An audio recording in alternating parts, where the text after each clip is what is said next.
자, 이제 남은 거 4번, 5번밖에 없죠. 4번. 열기관과 열효율. 자, 열기관, 열효율. 우리 다 얘기했어요. 열기관은 열을 공급하면 일할 수 있는 기관을 열기관이라고 하고요. 그 열기관이 얼마만큼 효율적으로 일을 하느냐가 열효율입니다. 열효율을 E라고 표현을 하고요. 효율은 내가 공급한 열을 Q1이라고 했을 때 공급한 열 가지고 얼마만큼 일하느냐를 가져간 거니까 일의 양을 가지고 열 효율을 구합니다. 주의해야 할 점 뭐냐면 야, 내가 공급한 열이 100이야. 근데 80만큼 일을 했어. 열 효율은 얼마니? 라고 했을 때 답이 뭔지 알아요? 100분의 80을 넣어야 돼요. 맞죠? 답이 0.8이야. 그죠? 잘못된 답에 의해 80%요. 틀린 겁니다. 열 효율이 얼마냐? 그러면 공식 자체가 이게 끝이야. Q1분의 W거든요. 그럼 100분의 80이니까 0.8이라고 써야 돼요. 근데 열 효율 80%야! 라고 써놓고 왜 틀렸어요? 이런다고. 그건 그렇게 쓰면 안 되는 거야. 그럼 어떤 질문에 그렇게 답해야 되냐? 열 효율이 몇 %냐? 라고 질문했을 때 80%라고 대답하는 겁니다. 열 효율이 몇 %냐? 라고 했을 때는 곱하기 100을 해주는 거고 몇 %냐? 라는 말 없이 열 효율이 얼마냐? 그러면 0.8로 그냥 써줘야 돼요. 이것 때문에 틀려서 울고 있는 아이들을 많이 봤습니다. 울면 안 되죠. 우리 울면 안 돼요. 그죠? 이거 너무 쉬운 문제인데, 그 용어 가지고 되게 치사하게 문제를 내는 것들이 이런 것들이야. 열 효율을 이렇게 구합니다. 자, 두 번째. 내가 일한 양을 몰라. 근데 밖으로 빠져나간 열이 20이 빠져나갔대. 열 효율이 얼마야? 똑같이 0.8이죠. 어떻게 구했지? W를 몰라. W가 얼마인지 몰라. W가 얼마지? 이게 얼마야? 연력학체 1법칙에 의하면 80이죠? 어떻게 알았어? 여기서 이거를 빼면 나오네요. 그죠? 일한 양, 즉 W 대신에 뭘 쓸 수 있다? Q1-Q2라고 쓸 수 있다는 겁니다. W 대신에 Q1-Q2라고 쓸 수 있다는 거고 이런 형태의 분수 계산일 때는 앞에 거 따로 뒤에 거 따로 이렇게 계산하죠. 그래서 어떻게 된다? 1-Q1분의 Q2라는 공식으로도 변형이 가능하다. 요딴 얘기하고 있는 거예요. 어려운 말은 아닙니다. 그죠? 그래서 우리 책에 막 길게 써있잖아. 이게 이 얘기야. 같은 얘기입니다. 자, 그럼 열기관. 우리가 원하는 열기관은 Q2로 빠져나가는 열이 많으면 안 좋지. 가급적 많이 안 빠져나가고 일을 많이 하면 좋을 거 아니야. 그래서 이상적인 열기관 하나를 모델링한 게 바로 밑에 있는 카르노 기관입니다. 안녕? 이상적인 열기관. 내가 열을 Q1을 공급하면 Q2로 빠져나가는 게 전혀 없어요. 보이나요? 모두 일에 쓰이고 있죠. 그죠? 하지만 이런 건 만들 수 있다 없다? 못 만들어. 왜 못 만들죠? 연력학 제2법칙에 위배되기 때문에 못 만들어요 라고 이제 답할 수 있다는 얘기입니다. 그렇구나. 하지만 최대한 이 이상적인 열기관을 모델링 해놓고 이거에 근접하게 하려고 노력하면 되겠죠. 그죠? 근접하게 가기 위해서 노력을 하면 됩니다. 안타깝게도 우리가 사용하고 있는 자동차의 열 효율이 얼마냐면 29% 정도 돼요. 되게 적죠. 생각보다 엄청 적죠. 그 열 효율을 40%까지만 끌어올리더라도 여러분들은 굉장히 놀라운 업적을 달성할 수 있습니다. 앞으로 할 일이 되게 많다는 얘기를 하고 있는 거야. 앞으로 할 일이 되게 많아요. 인류가 아직은 정복해야 될 기술이 많이 있습니다. 그 얘기를 하고 있어요. 자, 이것을 열 효율이라고 말을 하고요. 불가능하다라는 말까지 하고 있고요. 자, 밑에 카르노 기관은 이거를 이제 온도라는 것으로 바꿔서 모델링 해놓은 것의 이름인데, 자, 이름이야 그냥. 카르노 기관이라는 게 뭐냐면 그냥 열 효율 100%짜리 기관을 이름을 붙여놓은 거다라고 생각하면 됩니다. 그리고 얘한테 열을 공급할 때 Q1에 열을 공급하지 않고요. T1에 해당하는 온도에 해당하는 열을 공급한다고 표현을 해요. 다시 말해서 얘한테 T1의 온도를 공급하면 여기 이거 대신에 T1의 온도를 공급하면 W만큼 일할 거 아니야. T2의 온도로 빠져나가는 거야. 그때 요 W를 구하는 공식. W 대신에 뭘 집어넣을 수 있다? T1을 공급했는데 T1 빼기 T2만큼의 일을 하게 되겠죠. 그죠? 그렇다면 여기도 마찬가지로 1-T1분의 T2라는 공식으로 바뀔 수 있겠네요. 똑같은 얘기야. Q를 집어넣어서 공식을 만들 수도 있지만 T를 집어넣어서, 온도를 집어넣어서 공식을 만들 수도 있겠네요. 물론 질량이 뭐 어떤 동일하다는 전제 조건이 필요하겠지만 어쨌든 이걸 거의 100에 가깝게, 1에 가깝게, 1이겠죠? 1에 가깝게 만드는 게 우리 인류의 어떤 목적이다 라고 생각하면 됩니다. 그걸 모델링 해놓은 것을 카르노 기관이라고 한다. 이 공식이 그렇게 탄생한 공식이에요. 아까 우리가 알고 있는 공식과 다를 게 하나도 없습니다. 자, 뭐 이거는 이제 열 효율을 구하는 방법을 얘기하는 거고요. 자, 이제 마지막으로 할 얘기들은 연구기관 얘기만 하면 될 것 같아요. 뭐 그래프도 이 안의 면적이 우리 저번에 배웠죠? 안의 면적이 이란 양이야 이런 거 배웠던 거고요. 자, 이제 연구기관만 정리하면 될 것 같아요. 자, 연구기관. 그림 2장을 보여줄까? 그림 2장 끝납니다. 첫 번째 그림은 우리 페이지 99쪽에 12번 문제 봐봐요. 99쪽에 12번.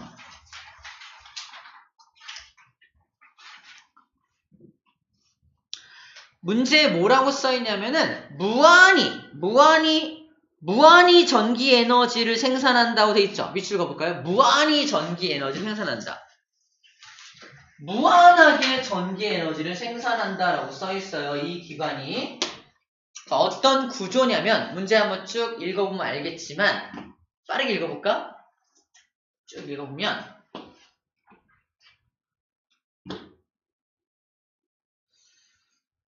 자, 보긴 아직 읽지 말고요. 문제 보면은 생산된 전기로 자, 물이 떨어지면서 자, 수조에서 물이 떨어지면서 수력 발전기를 돌려요. 수력 발전기를 돌리면 발전기가 막 돌아가면서 전기를 만들겠죠. 전기를 만들면 그 전기로 전구에 불도 켜고요. 그 다음에 동시에 펌프도 작동을 시켜. 에너지가 나눠지죠. 에너지가 나눠져. 근데 펌프를 작동시켜서 펌프를 가지고 다시 물을 끌어올린다는 거야. 다시 물을 끌어올려서 또 그 물 가지고 또 전기 만들어. 또 불 켜고 나머지 발전기, 펌프 돌려. 또 물 끌어올려. 또 그거를 또 전기 만들어. 또 불도 켜고, 펌프 또 돌려. 근데 무한히 에너지를 생산할 수 있을까? 이거야. 가능할까? 이게 말이 안 되는 게, 봐봐. 수조가 이렇게 수에 물이 내려오면서 만든 전기를 100이라고 해보자. 여기 전구를 켜는데 10을 썼다 치자. 나머지 90의 에너지만 가지고 펌프를 돌릴 거 아니야? 그치? 90의 에너지로 펌프를 돌리면 얘가 할 수 있는 일의 효율이 100%라고 하더라도 만들 수 있는 수조에 있는 물을 끌어올릴 텐데 이 끌어올린 물의 그 에너지를 100으로 만들 수 있을까? 90의 에너지 가지고? 90밖에 못 만들어. 최대 효율을 끌어올리더라도. 90을 가지고 또 전기 만들면 최대 효율로 90을 만들었다 치자. 또 불 켜는데 10 썼어. 나머지 80 가지고 펌프 돌릴 거 아니야? 그럼 점점 펌프가 얻는 에너지는 점점 줄어들 수밖에 없죠. 불을 계속 켜야 되니까. 그죠? 그러니까 이게 말이 안 돼. 무한히 전기를 만들 수 있다? 영원히 가능하다? 말이 안 됩니다. 문제입니다. 이거 왜 말이 안 돼? 라고 하면 우리 뭐라 그래야 돼요? 아니 100을 공급하더라도 나눠진다면서요. 그래서 얘가 90밖에 못 가져가잖아요. 이게 무슨 법칙이야? 연력학제 1법칙이에요. 에너지가 정확하게 나눠져서 에너지 보존 법칙에 의해서 얘 불도 켠다면서요. 얘한테 에너지를 조금만 주더라도 얘는 얘한테 준 에너지의 나머지만 가지고 펌프를 돌릴 수밖에 없으니까 이게 무한히 돌아간다는 건 연력학제 1법칙에 위배돼서 안 돼요 라고 말하는 겁니다. 자, 이렇게 만들어놓은 사람들이 이걸 이렇게 하면 무한히 만들 수 있을 거야 라고 한 거거든. 하지만 안 되죠. 자, 사람들이 이거를 내가 만든 연구기관 어때? 영구적으로 움직일 수 있는 기관을 내가 모델링 해봤어요. 가능해? 안 되죠. 왜 안 돼? 1법칙에 위배되니까요. 그런 연구기관을 잘 들어 제1종 연구기관이라고 불러줍니다. 결론부터 말하면 연구기관 따위는 존재하지 않아. 말이 안 돼. 근데 얘는 왜 안 돼? 1법칙에 위배되니까 안 돼. 그래서 1종이야. 오케이? 1종과 2종밖에 없겠죠. 연락과 법칙은 1법칙, 2법칙밖에 없으니까 연구기관 앞에 1종, 2종 붙은 건 뭐다? 걔가 안 되는 이유를 붙여놓은 겁니다. 이 연구기관 왜 안 돼? 제1법칙에 위배되니까 안 돼. 그래서 제1종 연구기관이야 라고 불러주는 거야. 오케이? 자, 그럼 제2종도 보여줄게요. 2종은 되게 예쁜 그림으로 나와 있어요. 이거 여러분 책에 없습니다. 옛날 책이 있어요. 파란 책 가진 사람들은 이거 갖고 있는데 그럴싸해요. 잘 들어봐. 그럴싸합니다. 얘가 보트를 몰고 가면서 앞에 바닷물을 끌어들여요. 바닷물을 끌어들여. 바닷물의 온도가 10도씨라고 가정해 볼게요. 10도짜리 물을 막 끌어들여서 바닷물 속에 있는 열 에너지를 막 뽑아내. 그럼 바닷물이 얼어버릴 거 아니야? 얼어버린 바닷물은 얼음은 뒤로 버려버리면 됩니다. 그죠? 그렇게 끌어모은 에너지를 이용해서 모터를 돌려. 돌리는 거야. 돌아가죠? 그럼 배가 또 앞으로 쭉 가겠죠? 앞으로 또 다른 바닷물이 들어오겠지? 또 다른 바닷물을 이용해서 또 얼음으로 만들면서 또 에너지 끌어모으면 되잖아. 계속 에너지를 수집하면서 전 세계를 돌아다닐 수 있게 돼. 그치? 따로 연료를 넣을 필요가 있어, 없어? 없네. 기가 막히네. 그죠? 전 세계를 여행하는데 전혀 에너지가 필요 없어. 태양열 발전 필요 없어. 무슨 기름 필요 없어. 휘발유 됐어. 없어도 돼. 나는 바닷물만 있으면 돼. 이야, 대단하지 않아? 머리 이렇게 만든 사람 대단하지 않아요? 하지만 이건 가능해, 불가능해? 왠지 가능할 것 같죠? 근데 불가능해요. 왜 불가능할까? 쌤이 간단히 설명했는데 바닷물로부터 끌어모은 이 열은요. 고온의 열이야? 저온의 열이야? 저온의 열들이겠죠. 저온의 열들을 끌어 모아서 모터를 돌릴 만큼의 열기관을 돌리려면 고온의 열이 필요하단 말이에요. 그럼 저온의 열들을 어디로 모아야 돼? 고온의 열로 모아야 돼. 이게 가능해, 불가능해? 안 되죠. 열은 항상 고온에서 저온으로만 가니까 이 작업 자체가 안 되는 거야. 그죠? 그러므로 무슨 법칙에 위배되는 거야? 연력합체 2법칙에 위배가 되는 겁니다. 그래서 얘는 안 돼. 제가 몇 종 연구기관? 제2종 연구기관이라고 말하는 겁니다. 2법칙이야. 열을 끌어모은다는 게 말이 되냐? 말이 안 되잖아. 2종이네. 이렇게 표현합니다. 오케이? 그래서 연구기관은 그렇게 두 종류가 있다까지 설명을 해준 거예요. 자, 됐습니다. 우리 문제 좀 풀어볼게요. 95쪽 문제 풀어보고 이제 아까 말한 대로 우리 아인슈타인을 만나는 시간을 가져보도록 하겠습니다.